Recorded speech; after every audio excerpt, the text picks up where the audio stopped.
This is the Chamber Chat Podcast, the show dedicated to chamber professionals to spark ideas and to get actionable tips and strategies to better serve your members and community. Hello, Chamber Champions. Welcome to Chamber Chat Podcast. I'm your host, Brandon Burton, and it's my goal here on the podcast to introduce you to people and ideas to better help you serve your chamber members and your community. Our title sponsor for this episode is Bringing Local Back. Remember when your community could turn to a local TV station or newspaper for the latest updates and affordable ads? Those days may be fading, but the need for local connection remains. That's why we created Bringing Local Back, a game-changing platform that restores local visibility and advertising power to your community. It's more than just tech. It's about driving engagement and creating new revenue for your chamber. Ready to see the future? Visit bringinglocalback.com to schedule your demo today. This is the future of local commerce. You're joining us for a special episode in our 2025 ACCE Chamber of the Year Finalist Series. And our guest for this episode is Rick Baker, representing the Grand Rapids Chamber. Rick is a seasoned Chamber of Commerce professional with a career spanning over 3 decades, beginning in 1988 as the Director of Finance and Membership at the Rochester Area Chamber in Minnesota. Rick went on to lead chambers in Newton, Iowa, and in the Iowa-Illinois Quad Cities, home to major corporations like Maytag and John Deere. Since April of 2011, Rick has served as president and CEO of the Grand Rapids Chamber. His passion for supporting the business community was shaped by his upbringing in a family of business owners. Rick holds a degree from the Upper Iowa University and earned his IOM certification from the University of Colorado, Boulder. Rick, we're excited to have you with us today here on Chamber Chat Podcast. And first of all, I want to say congratulations to you and your team as being selected as a 2025 Chamber of the Year finalist. But I wanted to give you a chance to say hello to all the chamber champions that are out there listening and to share something interesting about yourself so we can all get to know you a little better. Oh, well, thank you for having me. And I love that you said seasoned. I think that's a nice way of saying the old guy. It's been an awesome career. Otherwise I wouldn't still be here, right? And we're honored to be a finalist for the Chamber of the Year, and our colleagues from Topeka and Memphis run some amazing chambers of commerce as well. So just being a finalist and with them is quite an honor. So that's something interesting about myself. What people might not know about me is I'm also a licensed merchant marine captain. And so I can drive some pretty big yachts and boats mostly on Lake Michigan. Very cool. So little fun fact, I didn't know this until just recently. We're in this world right now where tariffs are such a hot topic. And I'd seen in your bio that you were part of the Coast Guard.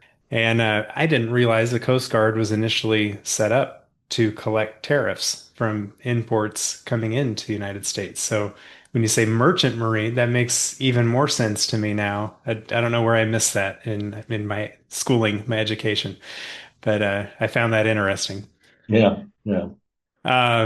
Well, tell us a little bit about the Grand Rapids Chamber, just to set the stage for our conversation today. Give us an idea of the size, staff, scope of work, things you guys are involved with, budget, just kind of prepare us for our discussion. Yeah. So we are on a growth trajectory as a Chamber of Commerce. We've been very intentional about having our eyes set on a 10-year plan. And we're 2028 we will have reached that 10-year mark when we started our journey.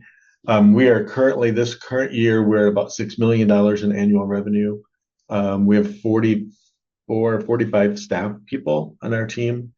So we have a great group of people on our team that deliver some high quality programming and high quality interactions with our members. And one of our values is, member experience. Absolutely. So as far as the organization goes, are you guys strictly chamber? Do you have the tourism aspect or economic development, or what does the scope of work look like?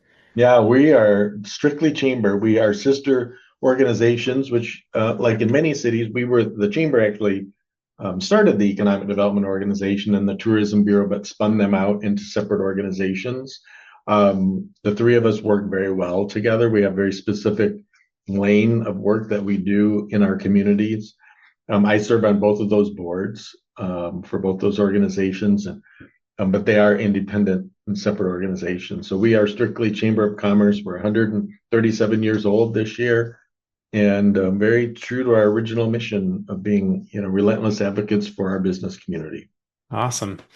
Very cool. Well, that definitely helps us with setting the stage. And as I do with these Chamber of the Year finalist episodes, I like to spend the majority of our discussion time on the two projects that you guys submitted on your Chamber of the Year application. I think there's a lot to be learned from those projects as you're obviously making an impact in your community to be noticed on a national stage. So we'll dive in much deeper on those two programs as soon as I get back from this quick break. Hi, I'm Joe.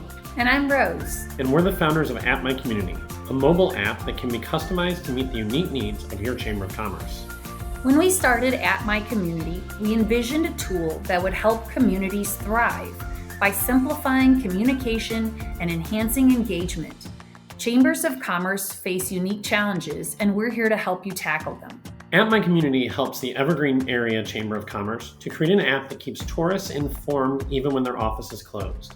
They provide 24/7 access to local business information, which helps support the local economy and community engagement. In Rocky Mountain House, we helped the Rocky Chamber create an app with dynamic itineraries and digital resources for tourists, increasing local business engagement. The app has become an essential tool for the community, promoting events and boosting visibility for local merchants. Today, we empower more than 200 chambers of commerce, campgrounds, and RV resorts to streamline communication, informing members about events, sharing business updates, and providing a digital hub for the community, all in one convenient app. When you partner with At My Community, our team works closely with you to create an app that meets your chamber's unique needs. As your community grows, our app evolves with you. We are here to ensure you engage effectively with your members and streamline your operations. Schedule a demo today at atmycommunity.com. We can't wait to meet you. Are you ready to take your organization's funding to the next level? Hi, I'm Clint Neesmith, CEO of Resource Development Group. As a Chamber of Commerce or economic development organization leader, I know you understand the value of working with experts who understand your world. And that's exactly what RDG does best. For over 30 years, RDG has specialized in fundraising for EDOs and chambers. We bring cutting-edge strategies tailored to your organization, whether you're just starting out or gearing up for yet another new funding cycle. Importantly, our firm executives are hands-on from start to finish, from the feasibility study to the successful conclusion of your fundraising campaign. And our team brings deep industry roots and national expertise to every engagement. No matter the size of your community, RDG delivers data-driven, innovative revenue solutions, reinforcing ROI to investors and making sure your vision becomes reality. At RDG, we proudly build organizations that build communities. Visit us today at rdgfundraising.com and let us partner with you, building a stronger future for your organization and the community you are working to grow and develop. Hey, Chamber execs. Are you juggling ribbon cuttings, grant deadlines, membership renewals, and a rogue newsletter that just won't format? That's where Econ DevOps comes in. We're a virtual assistant agency built exclusively for chambers and EDOs. From social media to CRM cleanup, event planning to inbox management, we handle the behind-the-scenes work so you can focus on impact. And here's the best part. We don't just assign a random virtual assistant. We match you with someone who fits your workflow, your communication style, even your level of type A. Visit econdevops.com or email us at hello@econdevops.com and finally cross hire help off your to-do list. Econ DevOps, helping community champions make a bigger impact.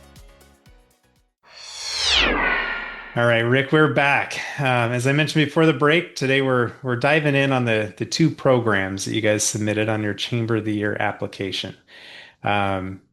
I don't know if you have a preference on which one we cover first, but I'll let you decide which program you want to dive into. Sure. Let's talk a little bit about the first one is our office space itself, which sounds maybe a little bit funny. We started a journey back in 2018. I kind of referenced in my earlier remarks of a 10-year journey of reinventing ourselves as an organization. And part of that had to do with moving to a new office.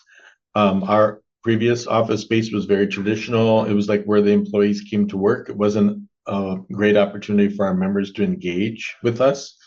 And so, as we thought about our reinvention and rebranding of us as an organization, it felt like a great opportunity for us to rethink how we work.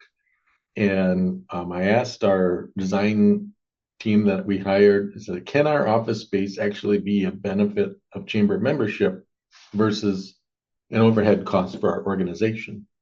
And so what we designed and what we have now is very much of a collaborative work environment. We have a work cafe on the first floor. It's a coffee shop on the first floor. Our members drop in and work, and they come in between meetings, and it's pop in. We have, you know, beer from one of our local breweries in the refrigerator for late afternoon if somebody feels like they would like to have a beer. And then on the second floor, we have a series of meeting rooms. And we had such high utilization that like 2 years ago, then we did an expansion, a 5,000 square foot expansion, and added additional meeting rooms. And we've seen our utilization triple in that Wow. time.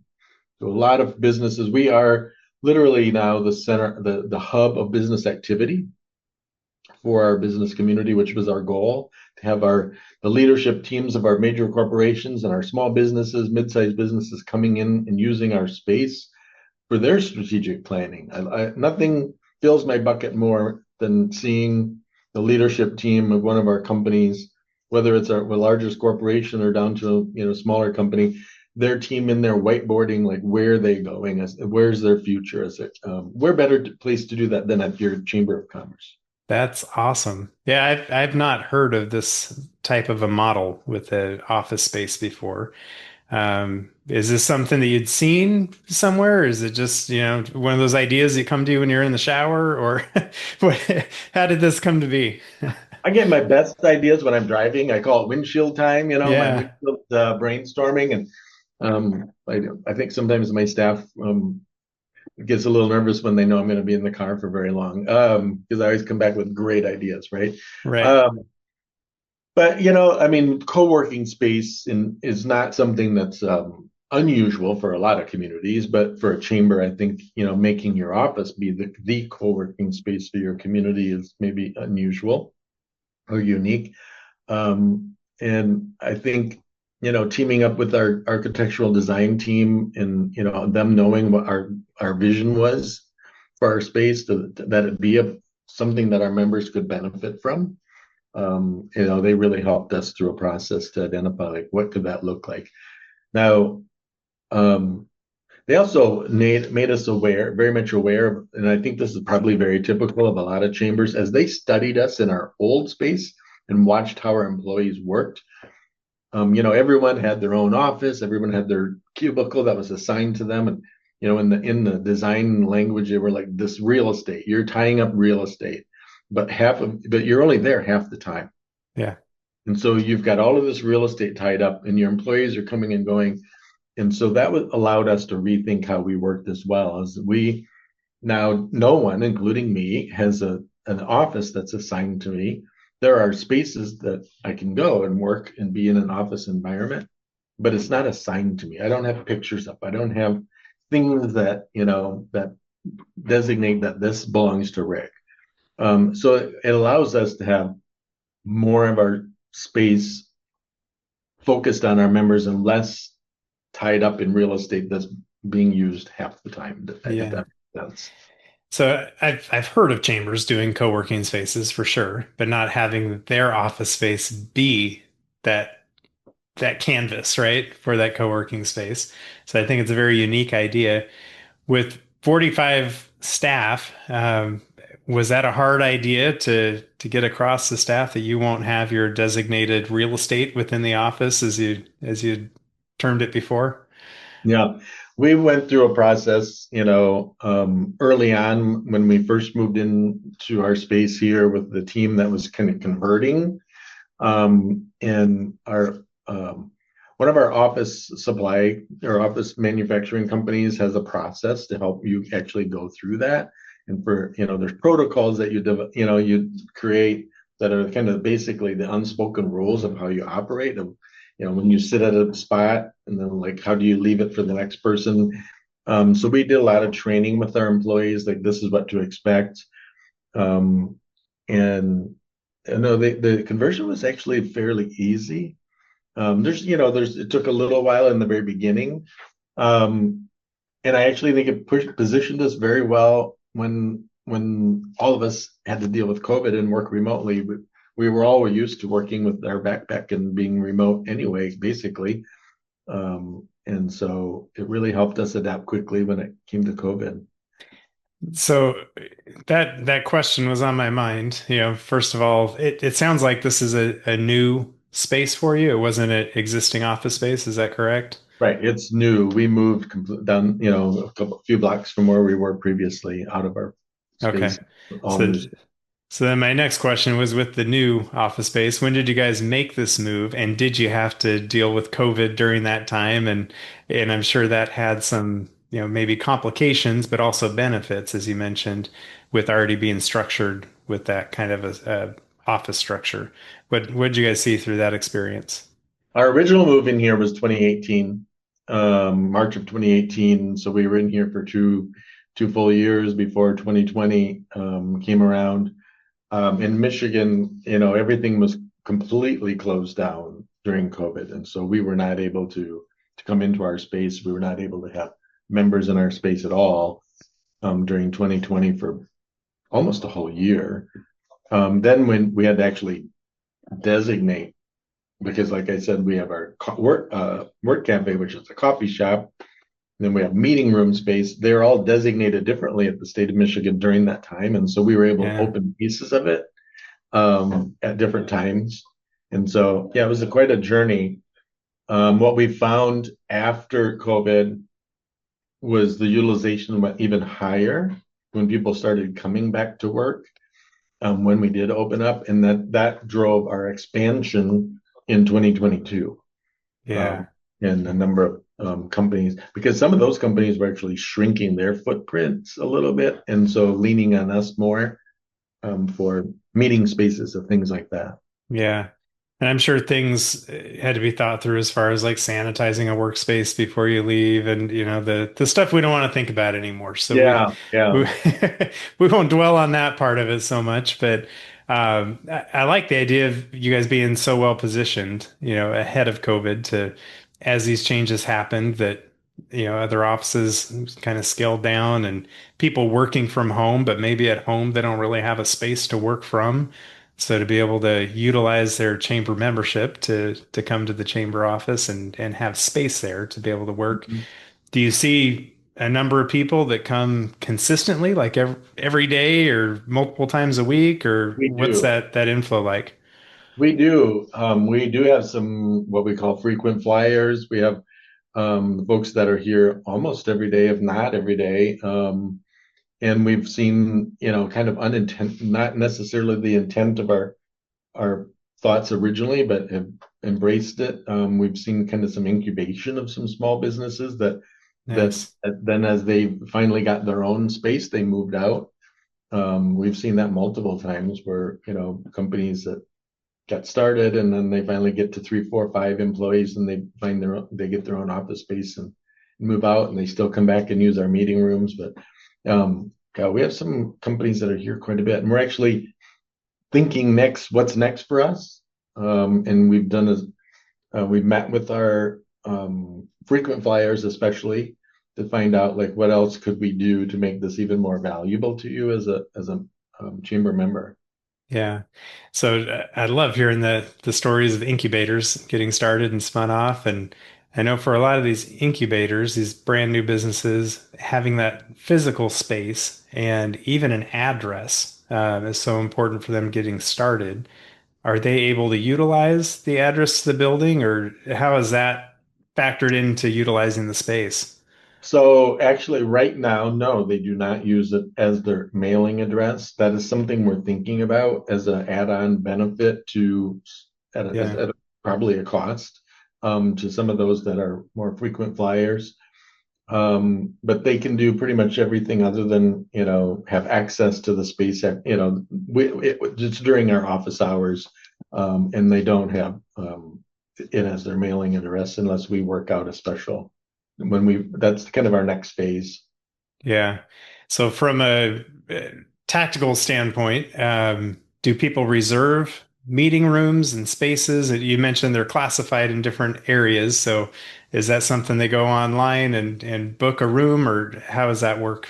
Yeah, we have a person on our team that manages all of the meeting room space because we now have like 15 meeting rooms, and it's so, and most of them are full every day, all day with different clients, and so it's a lot of moving parts and a lot of people, a lot of energy, a lot of activity in our office, which I love.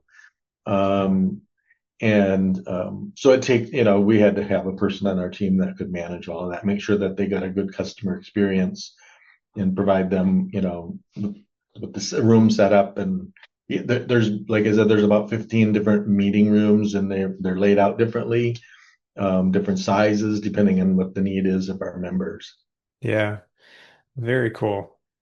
Um, i- for a chamber listening who might be interested in doing something similar, is there big lessons that you guys learned in setting up this kind of an office space that they might want to take note of before venturing into something like this? Um, I think a lot of it depends on the team in place, and are they willing to give up their actual designated office. It takes, some learning and, willingness to do that. I guess you could have that. You would just have to have much more square footage to be able to accommodate both. You have to be willing to have this level of activity in your office. There is a lot of activity, and there's a certain level of now our team loves it, and a lot of the people that have been hired in, they like this environment. They know what they're coming into. So, Yeah, um, but there's a certain level of stress when you have guests. Like if you have guests in your home for a yeah, weekend, you know that there's like you can't just relax and sit around like you normally would. And so there's just a little extra level of activity. call it attention. Yeah, yeah, you're Yeah, paying a that little you more have attention. to be willing to work with and have around you. I love the energy. Our team loves the energy, the interactions that happen with between our members and our staff, and between members that are in our space. We hear that all the time. It's like, oh my God, it's a great. One of our um, members referred to us as the town square. Like this is where you Yeah. go if you want to see people that you've been trying to connect with. That's awesome. I love that. So you had mentioned that this is a benefit of membership. Is it a membership tier? Are all members welcome to it? How does that structure work?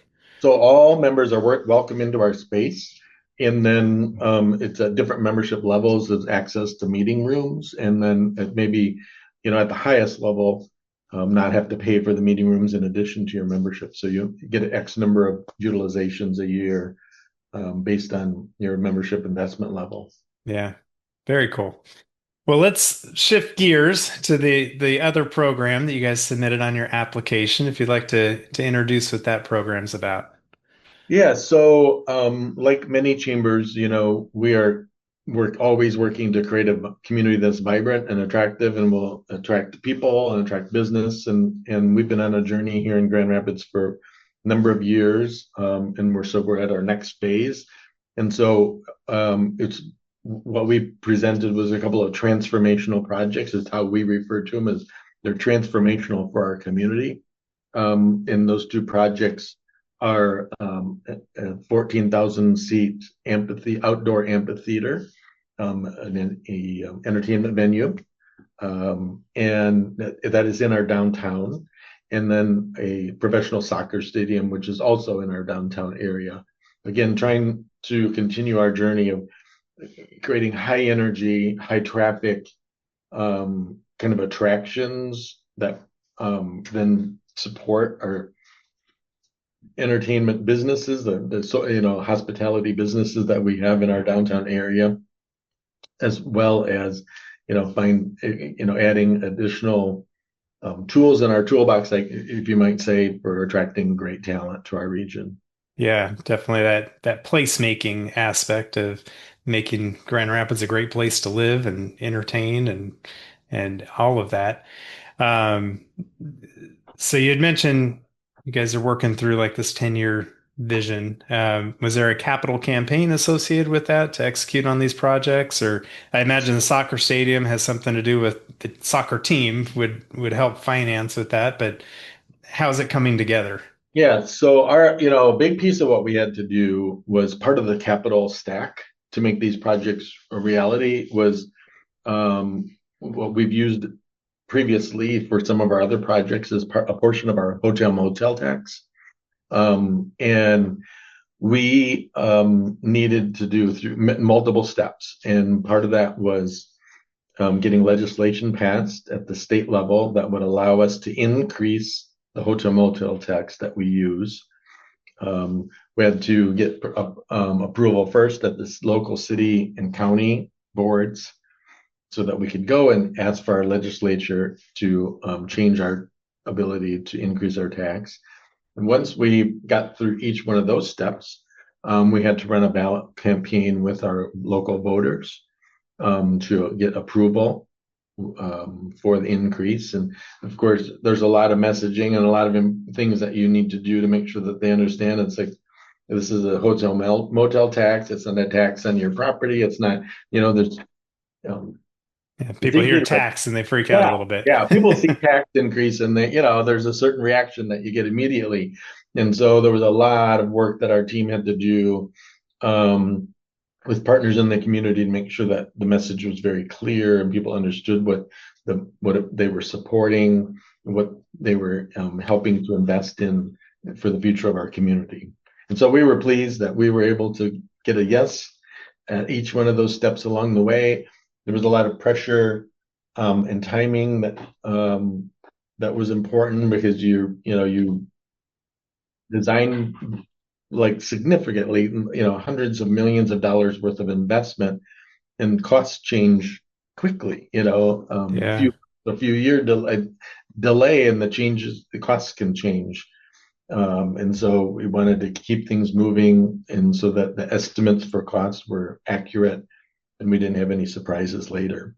Yeah, when this is part of a 10-year plan and vision, like, man, a lot of the costs have changed within that 10-year span.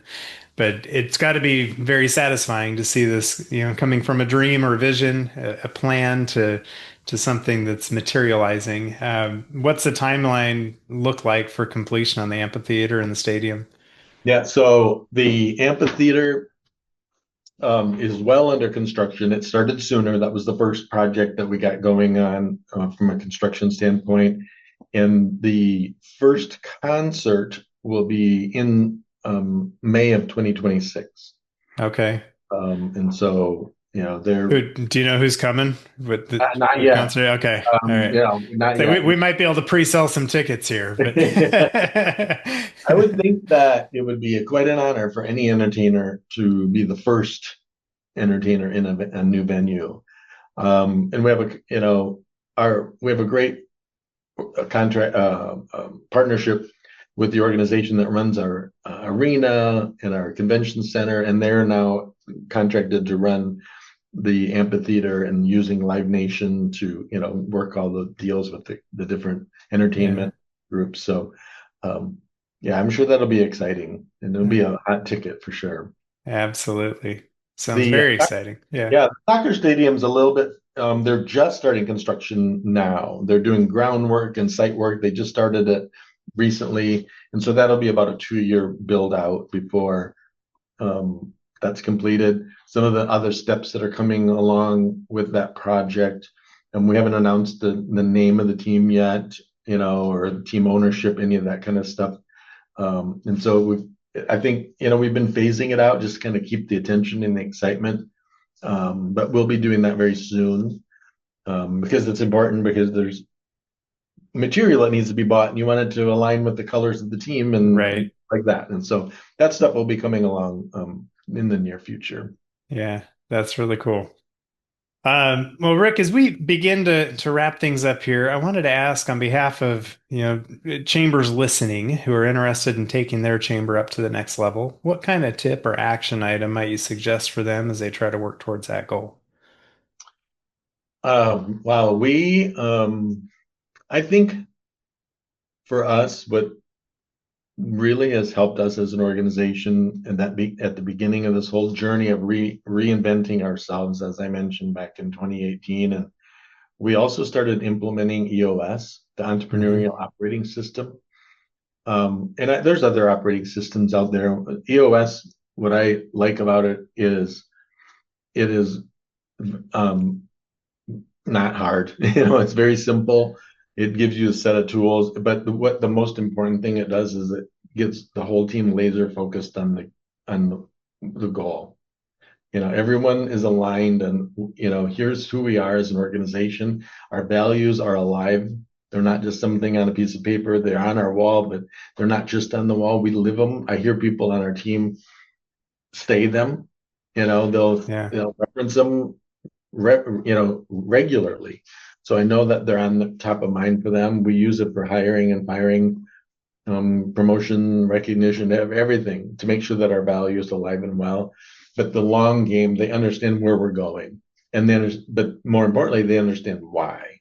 And Yeah. that's an important part of it. We can set a goal for something, but if people don't understand, aren't bought into the why that's our goal, or why are we going this direction, or why do we need our revenue to be this amount, then it's harder for them to maybe buy into the mission. And I think what we've seen as organizations, and I'm sure the other chambers that are listening, we're able to attract really high quality talent, because especially it seems like the workforce right now wants to be part of a mission that they're excited about. Um, and so we have an advantage a little bit. We may not always be able to compete in the marketplace for wages against some of our largest employers, but we've been able to attract people because they buy into the mission and the focus of the organization. And um, we have a we're able to do this work because we have an incredible team of people. I just get out of their way. Uh, you know, we get the right people and let them do their work and bring their expertise to the table. And it works out really well for our members and our organization and our community. Yeah, it's super important to be clear on that mission and purpose, and that's going to drive people in the right direction for sure. Well, Rick, I like asking everyone I have on the show about the future. How do you see the future of chambers and their purpose going forward? Yeah, that's the age-old question, right? And I think the ACC has done incredible work with the Horizon report and updating that again now. It's incredible how accurate the last one was to project out where we are Hmm. now, 10 years later. And so that's been a great resource. Um, I think our business communities in our every city around the country need us now more than ever. We should be a business imperative. And that's our goal here in Grand Rapids. We need to be a business imperative for every business in town. Um, with a pace of change, the challenges that are coming, the how quickly those challenges are coming, the disruption that we have, our members need us tremendously to help stabilize the environment that they're in. And a lot of the growth, the excitement that happens in this country that we all love, is happening at the local level. We're driving it.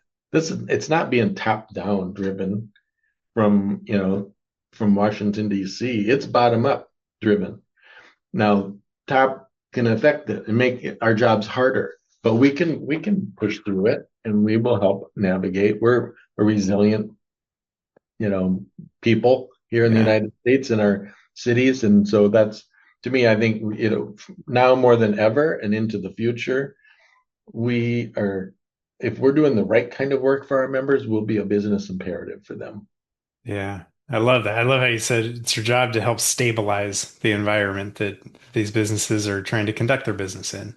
And that's Well, such a great summary. business thrives unstable and predictable. Yeah. The unstable, unpredictable is where it's like, oh my gosh, what are we doing? And so if we can bring some stability to them and help them see what's coming and be prepared for it, then we become very valuable for them. Yeah, absolutely.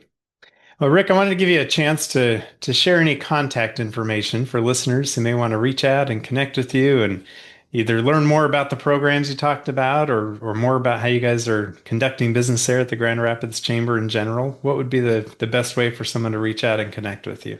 Yeah, the best way to reach me is email, quite honestly. And it's simple email. It's just rick@grandrapids.org.